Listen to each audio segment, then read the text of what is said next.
Bat and Friends, Episode 18, Dog Helps Cat.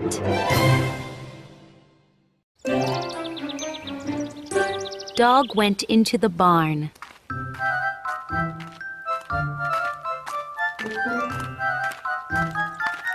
Who lives here?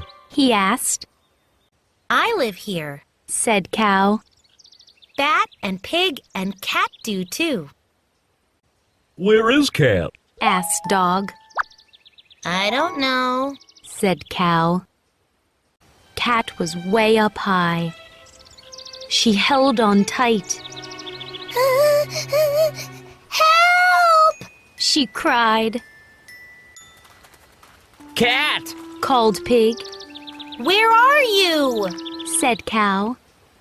I'm stuck in the tree! Cried Cat. I can't get down!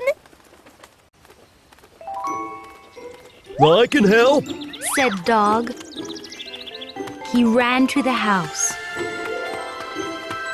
Woof! Woof! Said Dog. He barked and barked. At last, Farmer came out.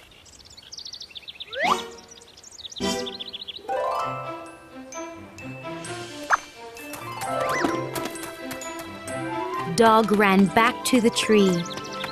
Farmer ran too. Farmer knew what to do. He got Cat down. Everyone cheered. Huh, some dogs do like cats. Said Cat.